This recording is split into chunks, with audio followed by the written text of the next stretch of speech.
تو وہ گجرات سے ہجرت کر کے کراچی میں آئے تھے, ٹھیک ہے, اور کراچی میں ان کا بزنس بہت اچھا چل رہا تھا. اچانک بزنس میں تھوڑی سی اتار چڑھاؤ ہوتا ہے, تو ان کو قائد اعظم کی صلاحیتوں کو دیکھتے ہوئے 16 سال کی عمر میں ان کو بھیجنا پڑا انگلستان. ان کا ایک دوست تھا, ان کو لے گیا بحری جہاز سے. لیکن اس سے پہلے بڑا ایک مشہور واقعہ ہے, وہاں قائد اعظم کی ایک صلاحیت اور بھی سامنے ابھر کے آئے گی, اور آپ کے سوال کا اس میں جواب بھی ہوگا, کہ ان کی رشتہ دار تھیں, گجرات کے رہنے والے تھے.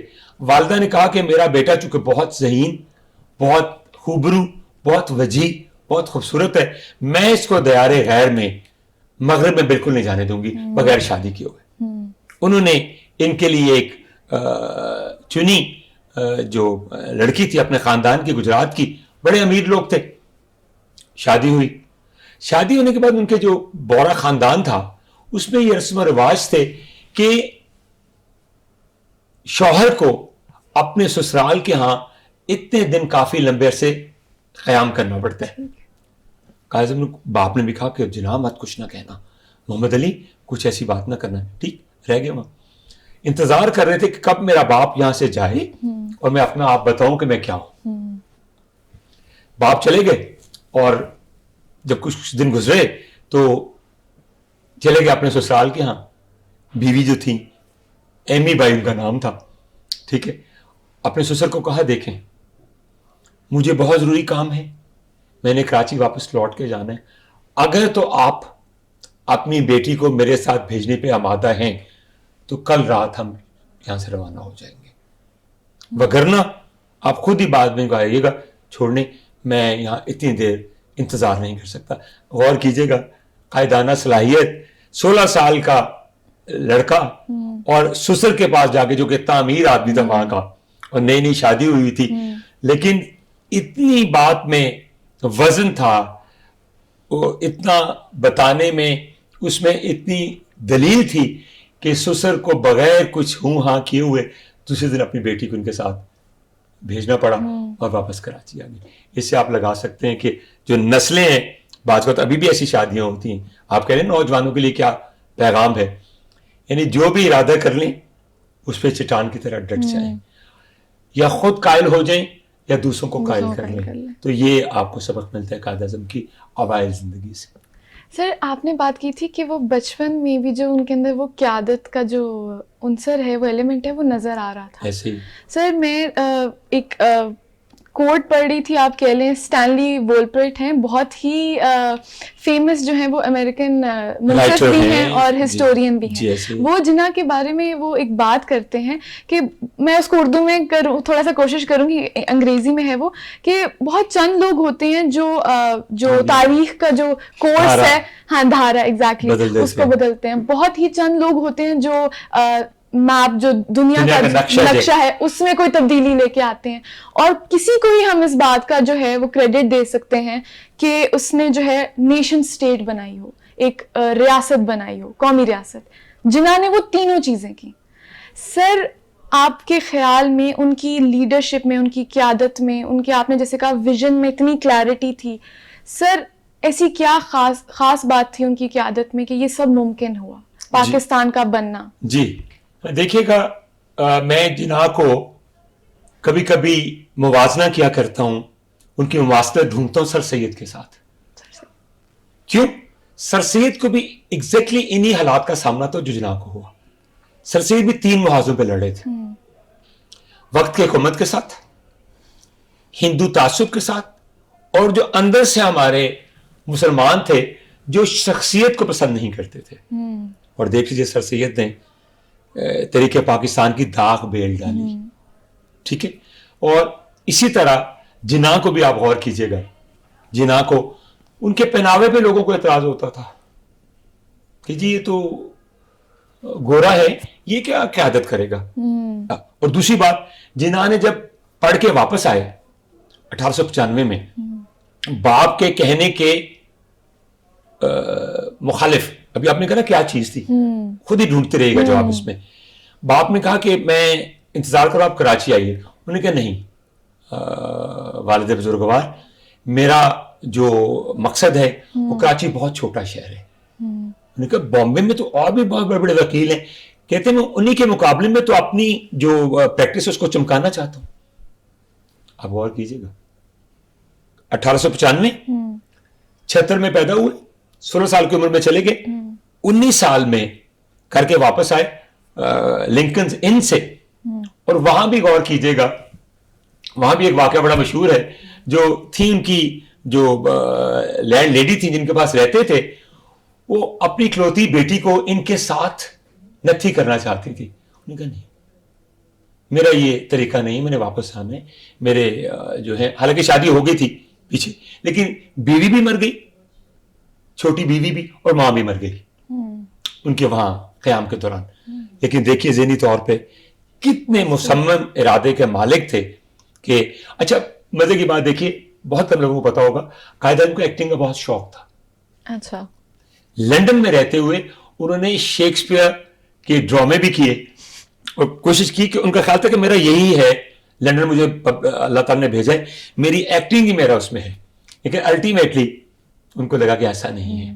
ٹھیک ہے, کچھ لوگ ملے, والدین کی خط و کتابت ہوئی, اس طرف آئے. چانوے آئے جب, تو بمبے میں جب آئے تو مسلمانوں کی منشا کے خلاف انہوں نے دادا بھائی نوروجی, ایک پارسی تھے جو کہ بامبے کے بہت امیر آدمی تھے, ان کے شپس تھے, ان کے سیکرٹری بنے.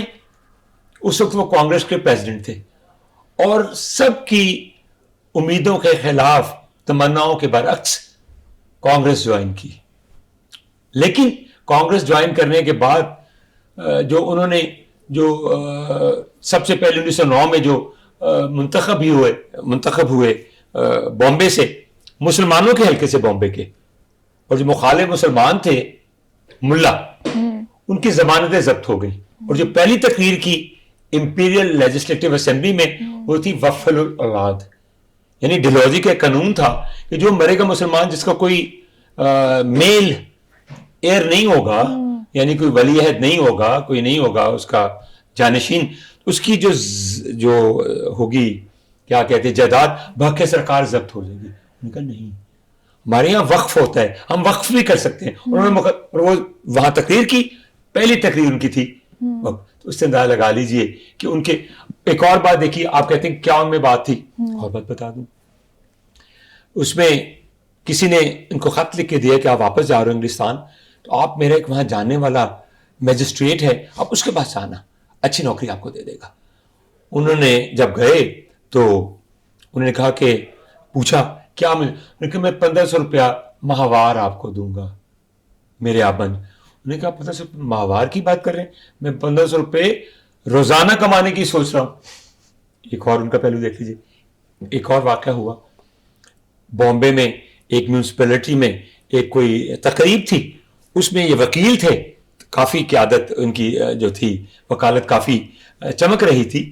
اور مالاوار میں اتنا بڑا جگہ ہے جو جہاں آج کل جو سارے کے سارے جو ہندوستان کے جو نامور لوگ ہیں, ایکٹر ایکٹریسز وہاں گھر بناتے ہیں, وہاں انہوں نے گھر بنایا ہوا تھا. تو وہاں گئے تو دیکھا جو انگریز ایک تھا بہت بڑا شہر کا عہدیدار, وہ ان کی سیٹ پہ براجمان تھا. تو جو ماسٹر آف دا سیریمنی تھا اس کو آ کے کہتے ہیں کہ یہ میری سیٹ ہے, تو کہ یہاں سے اٹھے. انہوں نے کہا میں نہیں اٹھوں گا. انہوں نے کہا میں نہیں چھوڑوں گا, اس کو اٹھنا پڑے گا. آخر کار اس کو سیٹ چھوڑنی پڑی, اور قائد اعظم اس سیٹ. تو آپ اس سے اندازہ لگا لیجئے, جس کو آپ 3-4 چیزیں کہتے ہیں.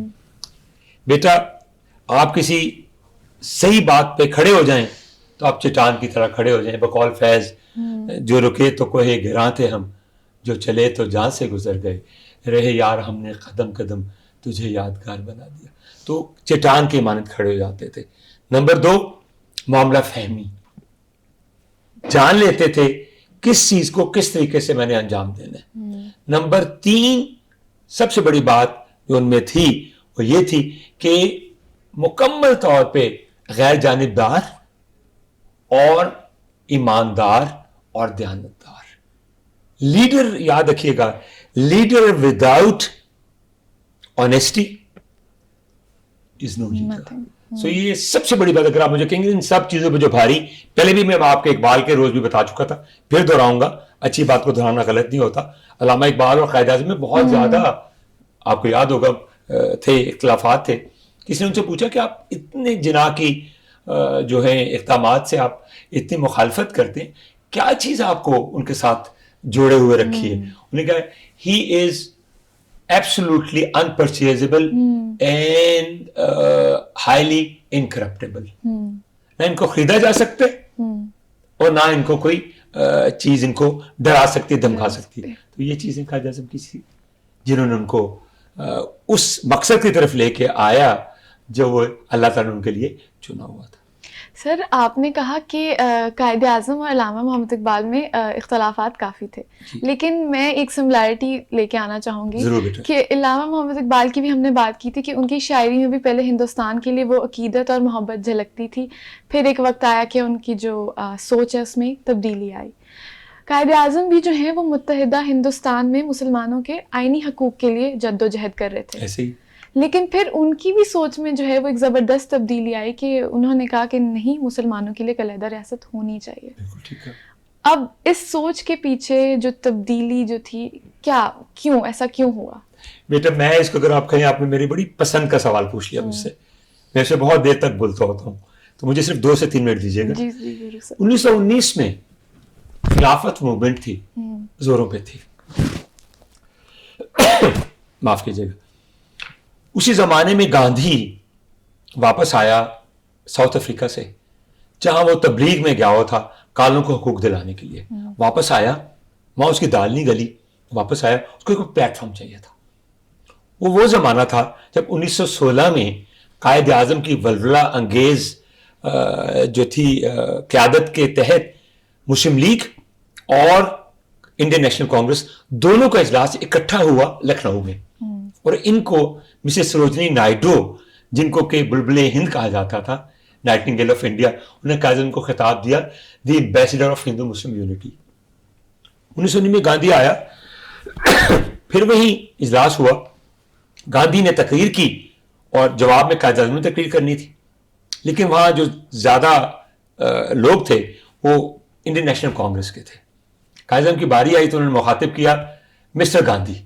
لوگوں نے اونچا اونچا بولنا شروع کر دیا, کال ہم باپو, کال ہم مہاتما گاندھی. نو آئی ول کال ہم مسٹر گاندھی. خیر جب بہت بولے, تقریر جاری رکھی اور کہا کہ آج سے میرے اور کانگریس کے راستے جدا جدا ہے. 1920 میں ناگپور کے مقام پہ he uttered famous words, today is the parting of the ways between me and Indian National Congress. ایک واقعہ یہ ہوا. پھر آگے جب گئے تو آپ دیکھیے کہ جب انگریزوں نے کہا کہ مسلم لیگ اور کانگریس دونوں مل کے ایک آئینی ایسی انڈرسٹینڈنگ قائم کریں کہ ان کے ایک آئین دیا جا سکے, انہوں نے یہاں بھیجا سائمن کمیشن. انہوں نے کہا ہم نہیں مانتے اس کو. قائد اعظم نے بھی کہا, گاندھی نے بھی کہا. جواب میں نہرو جو تھے, موتی لال نہرو, ان کی قیادت میں ایک کمیٹی قائم کی گئی جو کہ آئینی سفارشات لے کے آئے گی. انہوں نے جو کہ لکھنؤ پیکٹ میں ہوا تھا سب کو جو تھا پس پش ڈال دیا. اس میں سب سے بڑی بات تھی مسلمانوں کے لیے جداگانہ طرز انتخاب, سیپریٹ الیکٹوریٹ, جو کہ مانا تھا. انہوں نے کہا ہم نہیں مانتے, مسلمان کوئی قوم نہیں ہے, کانگریس ہی ہے. وہاں قائد اعظم کو دھچکا لگا. تیسری بات, جب گولڈ میز کانفرنس ہوئی اس میں جو تھا گاندھی نے آگے جب کانگریس کی بات کی, قائد اعظم نے کہا کہ میں تو سمجھتا تھا آپ تو متحدہ ہندوستان کے لیے, آپ تو خالی ہندوؤں کے لیے بات کرتے ہیں. وہاں آ کے پھر جب قائد اعظم نے انگلستان میں رہنے کا ارادہ کر لیا, یہ وجہ تھی جیسے آپ کو میں پہلے کہا تھا, قائد اعظم علامہ اقبال کی طرح, سر سید کی طرح پہلے تھے نیشنلسٹ پھر تھے مسلم. ان واقعات کے بعد وہ پہلے مسلم ہو گئے, بعد میں نیشنلسٹ ہو گئے. اور یہ واقعات تھے جو کہ 34 میں جب واپس آئے انگلستان سے تو انہوں نے لکھنؤ میں جو اجلاس ہوا جب ان کو 3 خطابات ملے. میں پہلے بھی کہتا رہا ہوں, سب سے پہلی بات یہ, پہلی دفعہ انہوں نے شیروانی زیب تن کی, اور نواب اسماعیل تھے رامپور کے, انہوں نے اپنی ٹوپی اتار کے جو تھی کراکولی ٹوپی ان کے سر پہ رکھی, جناح کیپ نام بن گیا. اور ادھر ہی سب سے پہلے میاں بشیر نے نظم پڑھی, ملت کا پاسباں ہے محمد علی جناح, ملت ہے جسم جاں ہے محمد علی جناح. اور ادھر ہی